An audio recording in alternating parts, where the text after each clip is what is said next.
Judul daripada tema daripada bulan Mei ini adalah roh yang beristirahat, yang tinggal ya di dalam hidup kita. Dan pagi ini kita mau belajar mengenai apa yang disebut sebagai kemerdekaan dari pergumulan atau perjuangan sendiri ya. Spiritualitas yang berjuang atau bergumul sendirian. Nah, dan ayatnya kita ambil daripada Yesaya 11 ayat 1 sampai 3. Hari ini kita mau belajar bagaimana Roh Kudus itu bukan hanya dia datang untuk menolong kita, menang dari segala pergumulan ya, memberikan kita kemampuan untuk melayani ya. Dia bukan cuma sekedar hanya membantu menjadi penolong ya, tetapi Roh Kudus terlebih rindu untuk tinggal di dalam diri kita dan mengubah kita untuk menjadi serupa dengan Kristus. Ya. Jadi pagi ini kita akan belajar bagaimana paham yang keliru ya mengenai pergumulan rohani itu ya, berjuang sendiri secara rohani itu, kita harus ubah konsepnya di dalam pemikiran kita ya. Nah, ada seorang jemaat ya, mungkin ini suatu kisah saja ya. Dia datang kepada pendetanya lalu dia berkeluh kesah. Pak Pendeta, saya sudah melakukan segalanya bagi Tuhan. Saya berusaha supaya Tuhan itu senang dengan pelayanan saya, dengan hidup saya, dengan segala sesuatu yang saya coba dengan keras sekali untuk menyenangkan hati Tuhan. Tapi sepertinya tidak terjadi apa-apa. Sepertinya saya kering-kering saja. Saya mengharapkan suatu seperti hati yang penuh sukacita, hati yang penuh dengan kedamaian, hati yang merasa luar biasa bahagianya karena melakukan segala sesuatu, berjuang bagi Tuhan, menyenangkan hati Tuhan. Tapi justru yang terjadi kekeringan yang saya alamin. Nah, mungkin ini kisah bukan cuma dari kisah ini. Mungkin ini juga adalah kisah kita. Ya. Seringkali kita dalam konsep melayani Tuhan, konsep hidup di hadapan Tuhan itu konsepnya keliru. Ya. Kita masih konsepnya adalah legalistik. Melakukan segala sesuatu, mentaati firman Tuhan, melayani Tuhan, tetapi supaya tujuannya menyenangkan Dia. Ya, supaya mendapatkan merit gitu ya, perkenanan Tuhan ya, berjuang sendirian. Nah, ada seorang teman saya dulu di dalam sel group ya, dia kesaksian di dalam sel group. Dia cerita demikian. Dia berdoa sama Tuhan. Kalimatnya ya menyentuh hati ya. Dia bilang gini, Tuhan, aku merasa gagal mengasihi Engkau. Sambil dia berdoa, air matanya bercucuran ya. Saya melakukan ini, saya melakukan itu, saya sepertinya gagal mengasihi Engkau. Saya sepertinya tidak bisa melakukan hal-hal yang Tuhan berkenan ya. Kayaknya tidak sempurna, banyak hal yang saya tidak melakukan hal yang Tuhan kehendaki. Dan karena itu Tuhan, aku merasa gagal di hadapan-Mu. Aku tidak bisa mengasihi Engkau ya Tuhan. Aku gagal mengasihi Engkau. Saudara, lalu ada suara lembut yang berkata, diambil dari ayat firman Tuhan. Bukan kamu yang mengasihi aku. Aku terlebih dahulu mengasihi kamu. Itu adalah konsep di dalam Alkitab. Alkitab selalu berbicara bahwa Allah lah yang bertindak terlebih dahulu. Bukan kamu yang memilih aku, tetapi aku terlebih dahulu memilih. Bukan kamu yang mengasihi aku, tetapi aku terlebih dahulu mengasihi kamu. Ada ayatnya bilang apa? We love because He first loved us. Ya. Dan itu adalah konsep di dalam Alkitab yang harus kita pahami benar-benar. Bahwa segala sesuatu yang kita terima itu adalah Allah yang bertindak terlebih dahulu di dalam hidup kita. Ya. Tapi di dalam kehidupan Kekristenan ya, seringkali ada dua kontras. Dua kontras ini juga merupakan mengkritisi Yesus terhadap praktek keagamaan, ya. Dan sayangnya dipraktekkan sampai sekarang kadang-kadang ya di beberapa orang Kristen yang kurang memahami konsep kasih di dalam Alkitab yang Tuhan Yesus ajarkan. Tuhan Yesus memberikan perumpamaan mengenai di dalam Lukas 18 ya, mengenai ada dua orang ya, yang satu adalah orang Farisi, yang satu lagi pemungut cukai. Ya, ini suatu kontras ya. Kontras kenapa? Orang Farisi itu merasa mempiutangi Tuhan. Ya, merasa berjasa sama Tuhan. Karena mereka melakukan hukum Taurat itu dengan begitu tekunnya, begitu luar biasa, begitu tanpa salah. Sampai-sampai mereka berani membenarkan diri di hadapan Tuhan. Itu orang Farisi, mentalitas orang Farisi. Tetapi kontras di dalam satu lagi yaitu pemungut cukai. Kenapa Yesus mengkontraskan antara orang Farisi yang membenarkan diri dengan pemungut cukai? Pemungut cukai itu di mata orang Yahudi saat itu. Pemungut cukai tahu ya? Tukang palakin pajak. Ya. Pertama, mereka dianggap sebagai pengkhianat bangsa. Kenapa? Karena mereka adalah agen-agen daripada dari kekaisaran Romawi. Dan Romawi adalah penjajah Israel. Dan ini adalah agennya untuk kolek pajak. Yang kedua, kenapa orang pemungut pajak itu dianggap sebagai orang paling berdosa di dalam masyarakat Yahudi saat itu? Karena di dalam memungut pajak, mereka seringkali memungut jauh melebihi ketentuan yang ditetapkan oleh kekaisaran Romawi. Kita ingat siapa? Zakheus. Ya kan? Dia sendiri ngaku, kalau ada yang saya tipu, saya akan ganti berapa? 4 kali. Ya. Jadi begitu. Jadi mereka selain dibilang tidak patriotik, mereka juga adalah penipu dan pemeras. Ya, menindas rakyat Israel. Makanya orang Yahudi saat itu memandang pemungut cukai itu adalah orang berdosa. Lalu Tuhan Yesus memberikan suatu perumpamaan ini. Ya. Dikatakan dua orang itu, ya. Orang Farisi itu berdiri dan berdoa dalam hatinya begini. Ya Allah, aku mengucap syukur kepadamu karena aku tidak sama seperti semua orang lain. Aku bukan perampok, bukan orang lalim, bukan pejinah, dan bukan juga seperti pemungut cukai ini. Ini luar biasa loh pembenaran dirinya. Ya, berani bilang membandingkan dia dengan ini. Ya, aku berpuasa 2 kali seminggu, aku memberikan 1/10 dari segala penghasilanku. Tetapi kontrasnya pemungut cukai itu berdiri jauh-jauh. Ya, kenapa? Karena dia tahu dia orang berdosa. Bahkan dia tidak berani menengadah ke langit, melainkan ia memukul diri dan berkata, ya Allah, kasihanilah aku orang berdosa ini.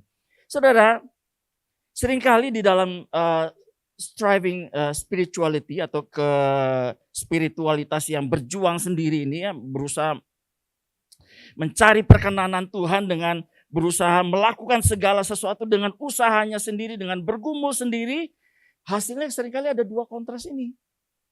Berhasil, wah saya sudah pelayanan, wah, saya berdoa rajin, gak pernah bolos. Saya ikut komsel ya, sel group, gak pernah bolos. Saya doa, puasa, beri perpuluhan, tidak pernah tidak setia, tidak pernah saya miss. Seringkali timbul kontras apa? Membenarkan diri hadapan Tuhan. Ada. Ya. Seringkali kita yang sudah pelayanan merasa saya ini mempiutangi Tuhan. Tuhan kok dipiutangi? Ya, hutang kita sama Tuhan tuh jauh lebih besar. Ya. Kita yang seharusnya mati karena pelanggaran kita ditebus oleh darahnya yang tidak ternilai. Dan pelayanan kita is nothing dibanding sama pengorbanan Tuhan. Tetapi di kontras yang satu lagi, ada orang-orang Kristen yang mentalnya seperti pemungut cukai ini. Seperti contohnya teman saya tadi. Ya, dan karena itu kita harus belajar pagi ini untuk meluruskan paradigma di kepala kita. Bagaimana Alkitab mengajarkan mengenai konsep yang benar bahwa ada kemerdekaan yang Tuhan sediakan. ya, di dalam kita mengasihi Tuhan, dalam kita hidup di hadapan Tuhan. Nah, next, jadi ayatnya kita ambil dari ini ya, di dalam Yesaya 11 dikatakan, suatu tunas akan keluar dari tunggul Isai. Isai ini papanya Daud ya. Roh Tuhan akan ada padanya. Nah, di dalam bahasa Inggrisnya ya, kalau lihat teks aslinya juga sama artinya ini. And the Spirit of the Lord shall rest. Ya, akan tinggal, akan istirahat, bahasa Ibrani nuah ya. Istirahat hinggap menetap ya di atasnya. Siapa roh Tuhan itu? Roh hikmat dan akal budi, roh nasihat dan keperkasaan, roh pengenalan dan takut akan Tuhan akan tinggal pada orang ini. Ya. Dan Yesaya 11 ini merupakan teks mesianik. Ya, teks mesianik maksudnya apa? Merupakan nubuatan mengenai Yesus Sang Mesias itu yang saat dia hadir di dunia, Roh Kudus mengurapi dia. Kapan peristiwanya itu? Baptisan, ya, baptisan. Roh Tuhan ada padaku, ya, oleh sebab Ia yang telah mengurapi aku. Nah, saudara, dari teks yang sederhana ini, ya, di dalam Yesaya 11 kita akan belajar 3 hal yang akan kita bahas dalam 3 poin ke depan. Pertama, kita lelah karena berlari ke arah yang salah. Nah, ini kita harus tahu ya, supaya larinya yang benar, di arah yang benar. Ya, jadi kita harus tahu dulu. Lalu kedua, Roh Kudus itu datang untuk tinggal, ya, untuk menetap, nuah tadi, ya, to rest. Bukan kita mengejar supaya kita berkenan kepada Allah. Bukan. Justru kita harus rest di dalam Tuhan. Ya, karena Roh Kudus itu tinggal di dalam kita ikut sama Tuhan. Oke, nanti seperti gimana kita akan pelajari. Yang ketiga, kebebasan sejati dimulai ketika kita berhenti berjuang sendiri dan mulai bergantung sepenuhnya kepada Roh Kudus. Itulah kebebasan yang sejati. Ya, dan kita pelajari pertama. Poin pertama adalah kita lelah karena berlari ke arah yang salah. Ya, saudara, ada kisah, ini juga kisah yang kontras. Ya, ada seorang anak, seorang bapak punya 2 anak. Ya, tapi 2 anak ini kelihatan di luarnya sama-sama mau menyenangkan papanya. Tetapi di dalam prosesnya itu berbeda sama sekali. Nah, perbedaannya sedemikian ya. Anak yang pertama ini bergumul, berjuang sendiri supaya menyenangkan hati papanya. Ya. Nah, saya kasih contoh ya. Ini kejadian benar-benar jadi kesaksian dari teman saya. Jadi waktu dia kecil itu, orang tuanya itu seringkali kurang kurang kasih sama anak. Ya, jadi apapun yang dikerjakan oleh anaknya itu tidak dipandang, ya. kurang perhatian, ya. Bapak yang cuek, ya. Dan bukan cuma bapak yang cuek, udah cuek kalau anaknya salah dimarah-marahin. Lu tuh nggak seperti cici lu tuh yang pinter, ya. Dibanding-bandingkan dan berbagai, akhirnya apa? Tertanam di dalam kepalanya. Oh, papa saya itu hanya senang kalau saya punya prestasi. Ya. Dan akhirnya apa? Anak ini belajar sedemikian rupa, banting tulang segala macam. Akhirnya tiap kali dia dapat nilai 10, nilai 9. Papa, aku dapat nilai bagus nih di sekolah. Ya.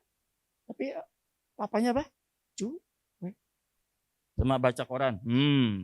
Nengok pun tidak. Ya. Dan akhirnya konsep ini yang terus tertanam di dalam diri anak ini. Dia berusaha terus untuk membuktikan dia itu bisa berkenan kepada papanya.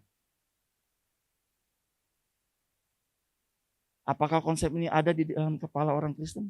Ada. Ya, bukan terhadap anaknya, tetapi terhadap Allah. Saya berusaha memperkenan Allah, ya, supaya Tuhan senang, saya harus melakukan sesuatu. Ya. Lalu kontrasnya kepada anak yang satunya lagi. Anak yang satu lagi itu sama-sama berprestasi. Ya, sama-sama banyak sekali hal yang dia kerjakan dan berhasil. Tetapi karena dia punya konsep papanya, dia tahu papanya sudah sayang dia. Papanya begitu sayang sama dia, ya, sampai-sampai apapun yang papanya miliki itu dia kasih sama anaknya. Ya. Papanya itu benar-benar mempraktekkan kasih kepada anaknya itu, sehingga anaknya itu, ya, karena dia tahu papanya yang mengasihi dia berusaha menyenangkan papanya. Ya. Waktu kemarin anak saya ada cerita, jadi aku baru nih, ya, cuci piring semua beres, ya. Pokoknya meja aku sudah bersihin. Ya ini supaya Dedi senang. Ini beneran, a few days ago, ya. Dedi kan udah keluar banyak uang untuk aku, ya. Ya ini aku buat inilah supaya Dedi senang. Terus saya bilang sama anak saya, Koko itu priceless, ya, tidak ternilai. Bahkan kalau Dedi harus tuker seluruh hartanya Dedi kasih demi Koko.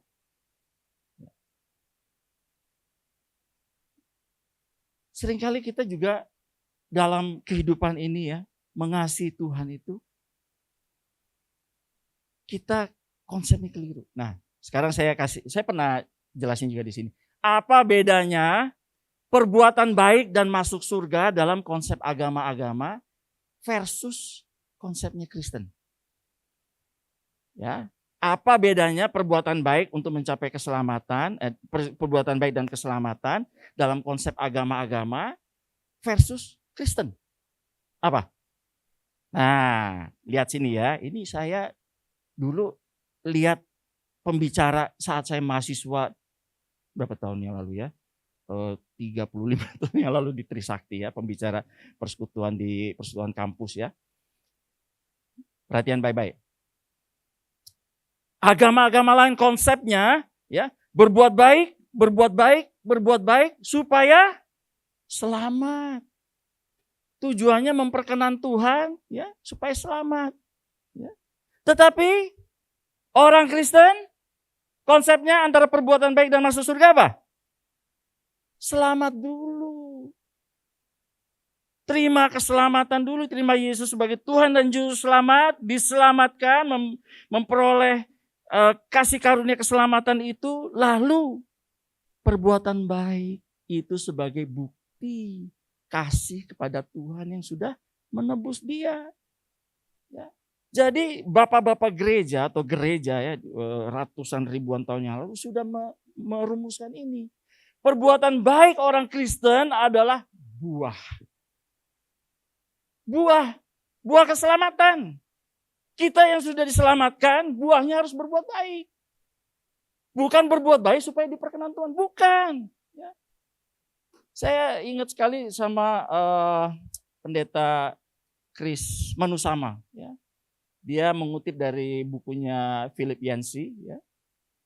Dia bilang gini, kamu berdoa 2 jam, Tuhan tidak lebih sayang sama kamu. Kamu melayani Senin sampai Minggu, Tuhan tidak lebih sayang daripada kamu. Ya. Tuhan sayang pada kamu itu bukan karena perbuatanmu, bukan karena karya-karyamu. Tuhan sayang kepadamu memang sudah pada awalnya, sejak dari awalnya. For God so loved the world that He gave His only begotten Son. Karena begitu besar kasih Allah akan dunia ini, sehingga Dia mengaruniakan anak yang tunggal. Tuhan memang pada dasarnya dari awal sudah mengasihi kita. Ya, jadi bukan karena kita berdoa 2 jam Tuhan lebih sayang. No. Ya, kita baca Alkitab lebih panjang, ya, 5 pasal, 10 pasal sehari, Tuhan lebih sayang. No. Ya, Tuhan sudah mengasihi kita apa adanya kita. Ya. Kalau kita berdoa lebih panjang, kita baca Alkitab lebih banyak, kita melayani lebih sering, kita ikut komsel, memberi perpuluhan, memberi persembahan dan segala macam, itu buah.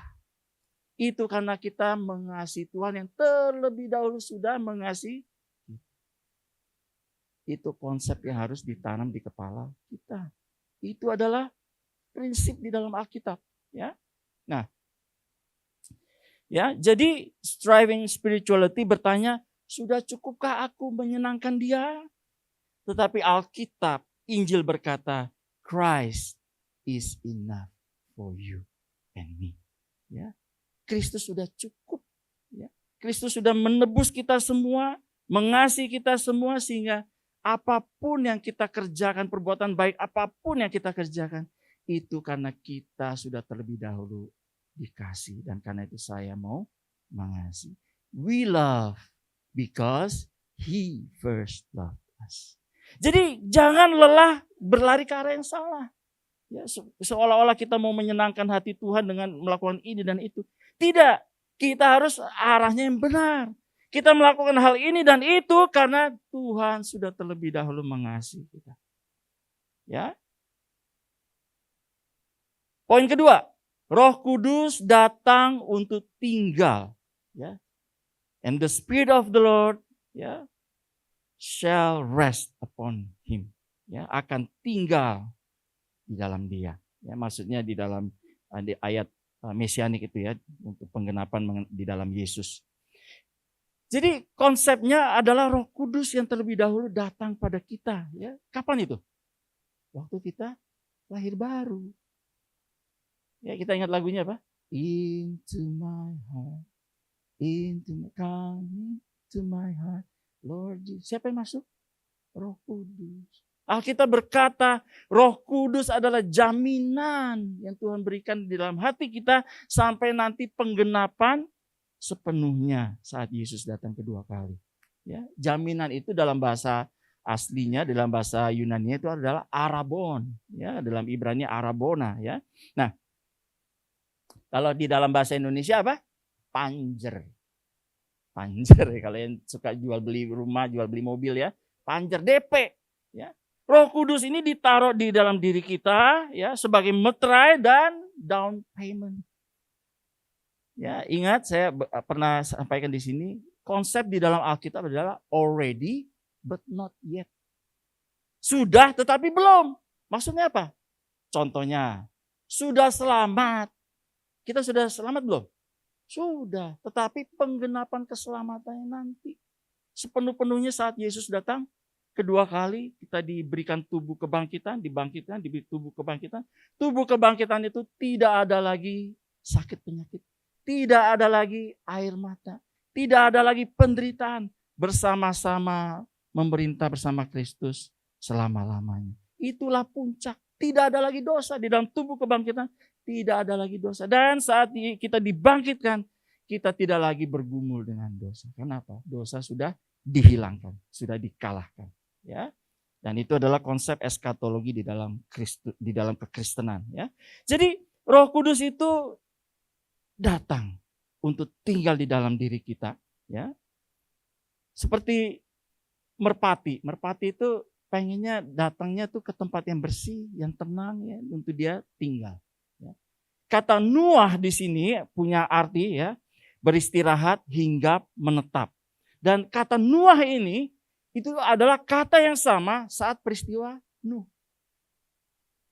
Saat banjirnya surut, Nuh ngapain? Ngelepas merpati. Merpati pertama balik, ya, terus tunggu lagi. Terus setelah dirasa lebih surut lagi, dilepas merpati kedua. Lalu merpati apa? Balik bawa, itu pergi. Ya. Itu adalah kata yang sama, Nuah. Ya, dia menetap di tempat yang lain, nggak balik-balik lagi. Ya.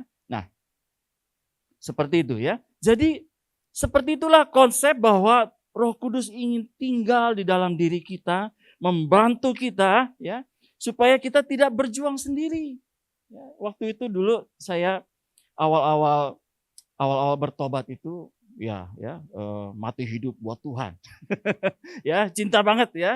Ya itu di gereja itu sangat-sangat istilah yang sangat-sangat sering diucapkan dan sangat-sangat sentral apa? Cinta Tuhan. Anak Tuhan, cinta Tuhan. Nah, dalam pergumulan hidup saya ya sebagai dalam pertumbuhan rohaninya ya, mulai agak kendor. Ya. Mulai jarang saat teduh. Ya, mulai malas baca Alkitab, mulai malas segalanya, terus disiplin rohani juga mulai kendor, ya, mulai kompromi sama dosa. Nah, tetapi dalam kekendoran itu kan ada Roh Kudus di dalam diri kita kan tetap menuntut bahwa kamu sebagai anak Tuhan hidupnya kudus. Akhirnya apa? Terjadi benturan nurani di dalam diri saya. Lalu saya mulai merasa apa? Hidup kekristenan itu berat. Ya. Dan saya mau berdoa sama Tuhan, Tuhan, kok ikut Tuhan berat? Berat gara-gara ini, bukan gara-gara Tuhan. Gara-gara saya tidak disiplin dan kompromi. Lalu Tuhan tegur di dalam saat teduh. Tegurannya apa? Hiduplah oleh roh, maka kamu tidak akan mengikuti keinginan daging. Hukumnya simple. Hidup oleh roh. Maka keinginan dosa itu hilang sendiri. Hiduplah oleh roh. Kita berdoa dengan sukacita, dengan senang, bukan terpaksa. Kalau kita kompromi sama dosa, mulai lagi kecebur dosa, ya, enak ya dosa ya. Suruh doa, males.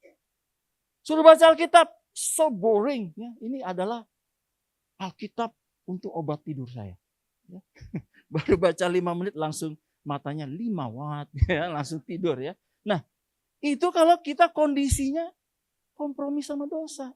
Tapi kalau kita cinta Tuhan, hidup oleh roh ya, kita berdoa itu semangat. Saya ingat teman saya ya, waduh, Ed, ya dia panggil saya Ed ya. Ed, itu ya waktu saya awal bertobat, benar-benar cinta Tuhan. Benar-benar api cinta Tuhan itu Tuhan berikan di dalam hati saya. Pulang dari kerja gitu ya, pulang dari pelayanan, saya buru-buru masuk ke kamar. Ya, bayangin ya, baru parkiran. Karena ngebet sama Tuhan. Ya, masuk kamar, kunci pintu, dia nyanyi, menyembah Tuhan, berdoa, baca firman karena cinta, karena kasih. Tetapi kalau arah kita salah, pelayanan beban. Doa pun beban. Baca Alkitab apalagi? Baca kitab suci, doa tiap hari. Kalau mau, tunggu. Oh itu biar sekolah minggu aja. Saya mah udah mulai males. Ya. Kenapa? Karena tidak hidup oleh roh. Saat orang mulai hidup di dalam kedagingan, dia tidak akan ikut roh. Karena keduanya bertentangan. Ya, lihat ini, arahnya harus benar. Ya. Roh Kudus membantu kita saat kita hidup menurut roh. Ya, nah, next. Ada 2 hal yang kita harus perhatikan ya. Ada 2 ayat di sini. Ya.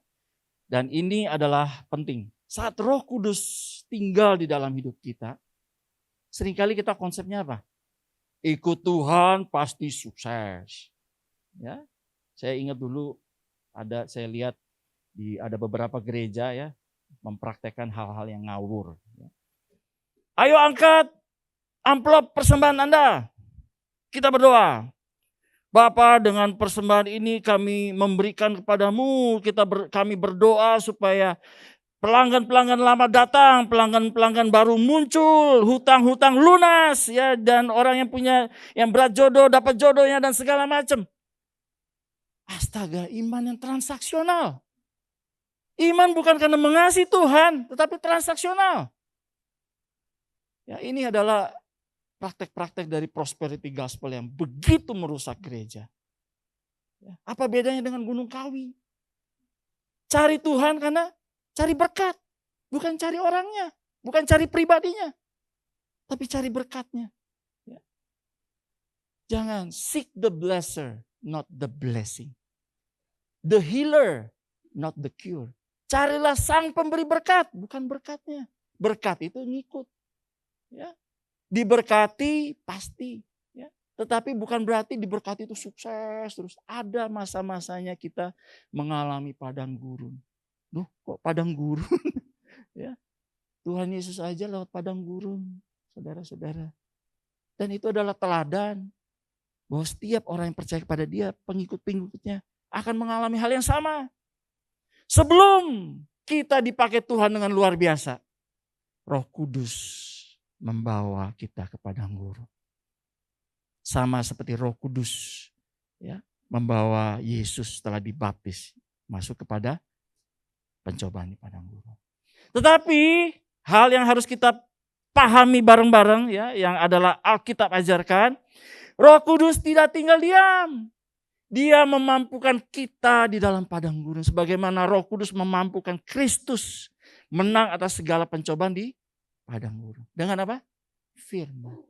Ada tertulis, ada tertulis, ada tertulis. Jadi sekali lagi, baca kitab suci.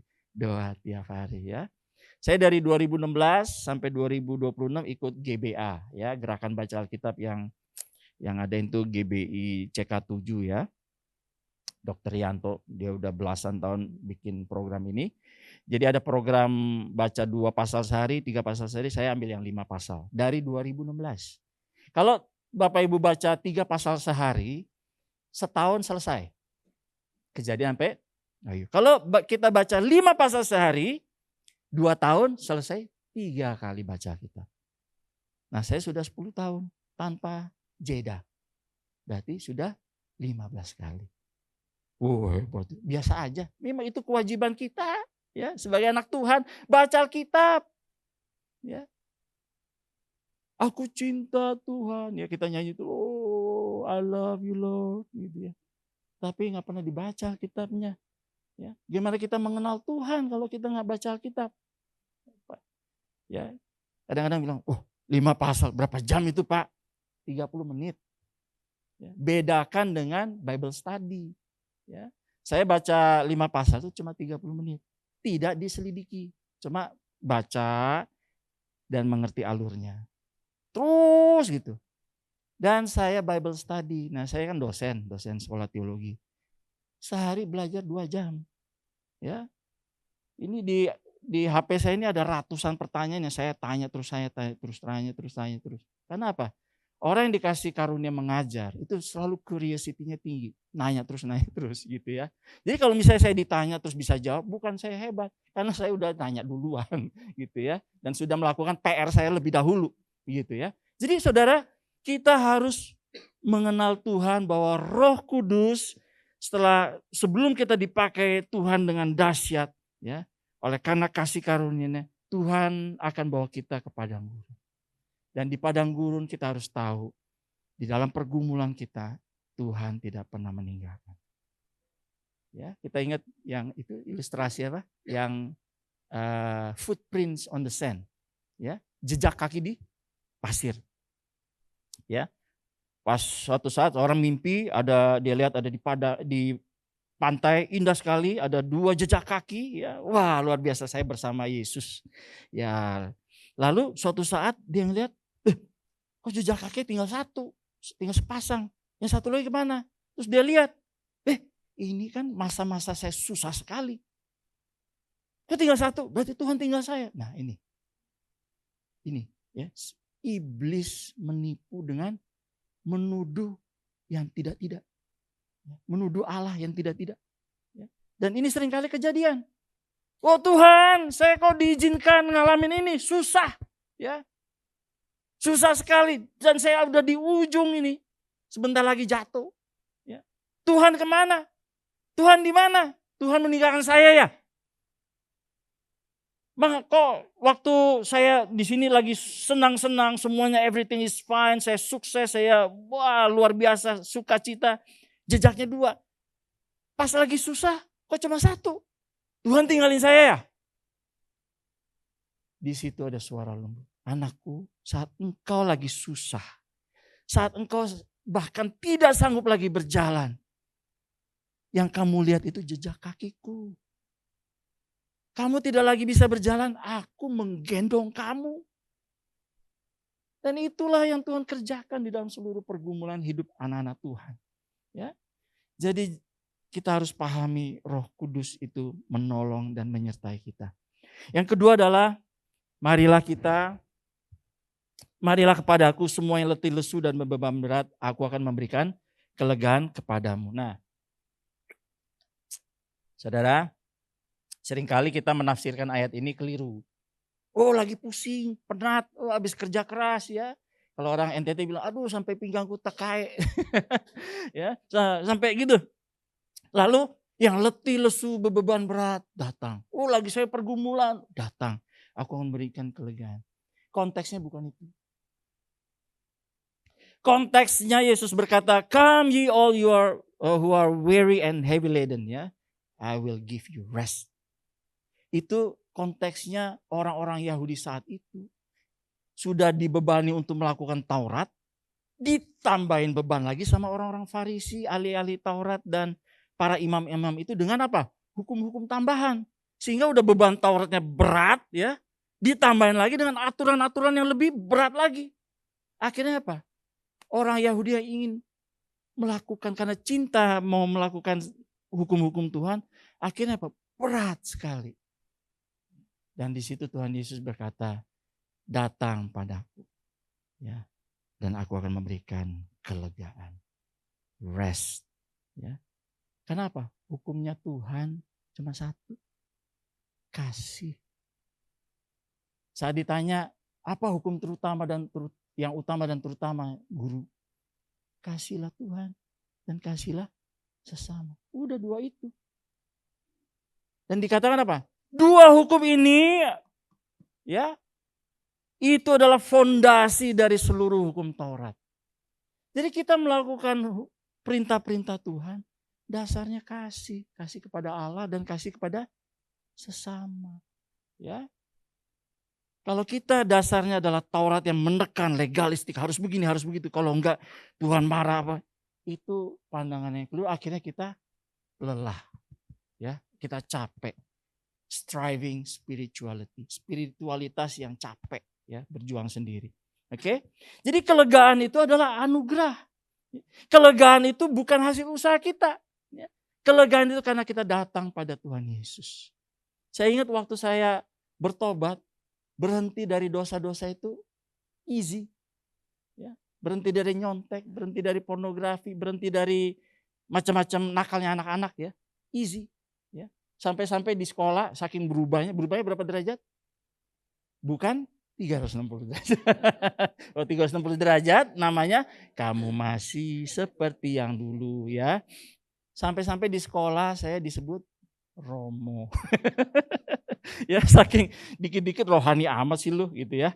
Nah, jadi perubahan yang Tuhan kerjakan. Nah, poin yang ketiga, tanah liat tidak perlu membantu tangan si penjunan, ya.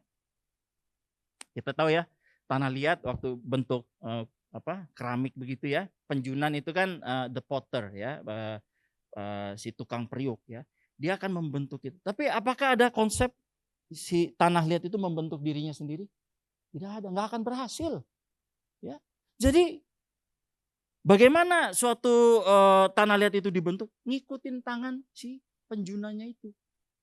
Jadi intinya apa? Kita ikut Tuhan, ikut pimpinannya. Tuhan mau bentuk seperti apa, ada tekanan, ya, it's okay. Yang penting Tuhan memimpin. Ya. Jadi kita harus ubah pertanyaannya. Bukan apakah sudah cukup layakkah aku Tuhan berkenan di hadapan-Mu. Kita harus ganti dengan pertanyaan, apa yang Roh sudah bentuk di dalam hidup saya. Ya. Hiduplah oleh Roh, maka kamu tidak mengikuti keinginan daging. Ya. Kedua, ubah motivasinya. Berdoa karena mengasihi Tuhan. Berdoa karena cinta Tuhan. Baca Alkitab karena mengasihi Tuhan. Melayani bukan karena kewajiban, tapi mengasihi Tuhan. Yang ketiga adalah percayakan prosesnya kepada Tuhan. Padang gurun bukan hukuman. Ya. Dan yang terakhir saudara, kamu, Anda dan saya tidak perlu membuktikan apa-apa lagi. Berhentilah berjuang sendiri. Ya. Dan biarkan Roh Kudus yang membentukmu. Dan saat ayat Alkitab ini, Yesaya 11 ini berkata, Roh Tuhan akan ada padanya yang merujuk pada Tuhan Yesus. Dan saat kita percaya pada Yesus, ya, Roh yang sama tinggal di dalam diri kita, yaitu Roh hikmat, pengertian, Roh nasihat dan keperkasaan, Roh pengenalan akan Allah dan takut akan Allah. Itulah yang memimpin hidup kita sampai Yesus datang kedua kali. Amin. Ada Tuhan, selalu ada harapan. Dengan kuasa-Nya Dia berikan pertolongan, meski jalan